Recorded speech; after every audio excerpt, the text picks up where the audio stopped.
Universidade Estadual do Ceará. O tema da nossa aula de hoje é motivação. No nosso curso de matemática apresentamos a disciplina de Psicologia da Aprendizagem com a professora Verônica. Equipe de alunos composta por Nason de Jesus, Francisco Hugo, Pedro Luiz, Antônio Carlos e Magno Henrique. Agora passamos à introdução. A motivação foi progressivamente estudada na história da psicologia sob os mais diversos ângulos e abordagens. A teoria do humanista Abraham Harold Maslow pôs o tema em evidência. Esta teoria postula uma hierarquia de necessidades humanas, na qual algumas são mais poderosas do que outras.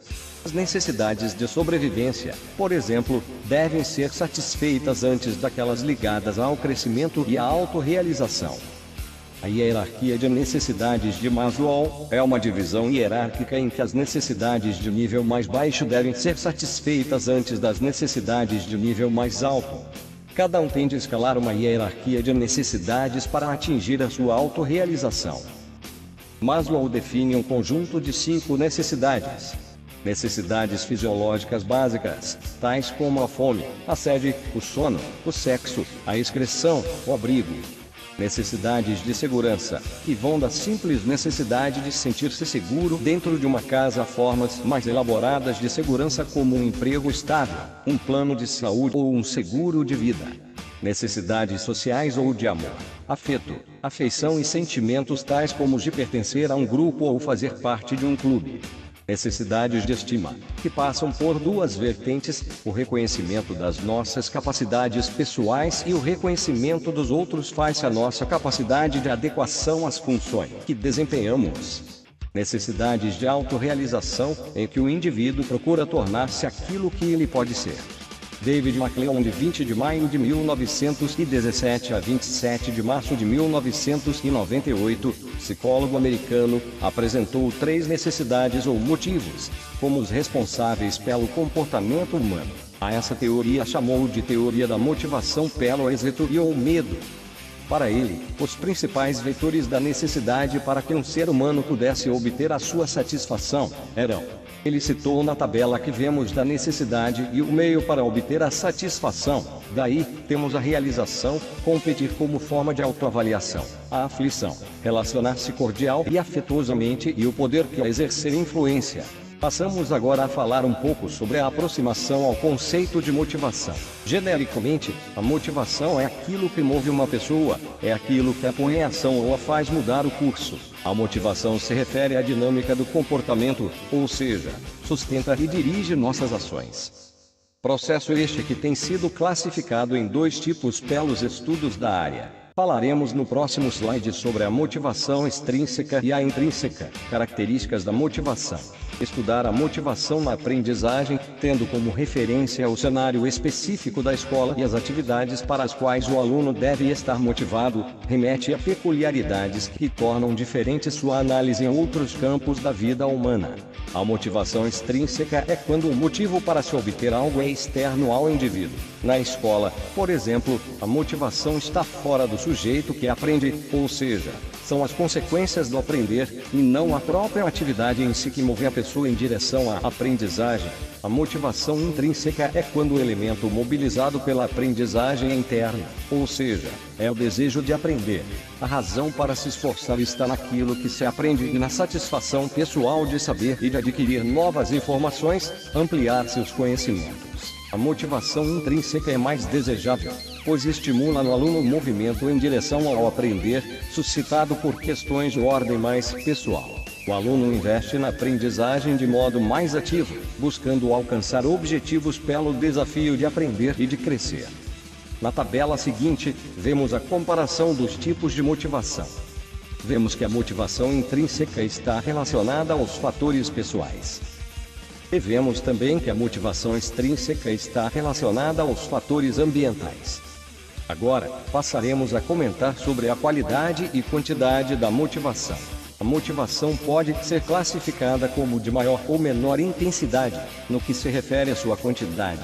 Alguns estudos têm demonstrado que o desempenho do sujeito será melhor quando a motivação estiver em nível médio. Isto quer dizer que a motivação muito baixa não promove a ação para aprender, pois o indivíduo não tem desejo, não se mobiliza. Por outro lado, quando a motivação é muito alta, rapidamente gera estresse, cansaço, superexcitação e ansiedade. Tudo isto pode prejudicar o raciocínio e a recuperação de informações da memória, que são necessárias ao aprendizado. Quanto à qualidade da motivação, há algumas distorções na natureza dos motivos que levam um indivíduo a aprender. Neste sentido, há alunos que fazem rapidamente as atividades apenas com o intuito de se livrar de algo desprazeroso. E como sabemos, há alunos muito preocupados em apenas receber seus certificados e diplomas. Estes não se preocupam em aprender. Porém, há também alunos que se preocupam com a reprovação, outros que desejam ser melhores e outros que são pressionados pelos pais. Essas distorções, em geral, estão associadas a sentimentos de medo, ansiedade, frustração e irritação, o que pode resultar em um menor envolvimento com a aprendizagem e em uma queda nos resultados expressos por meio de notas e relatórios escolares.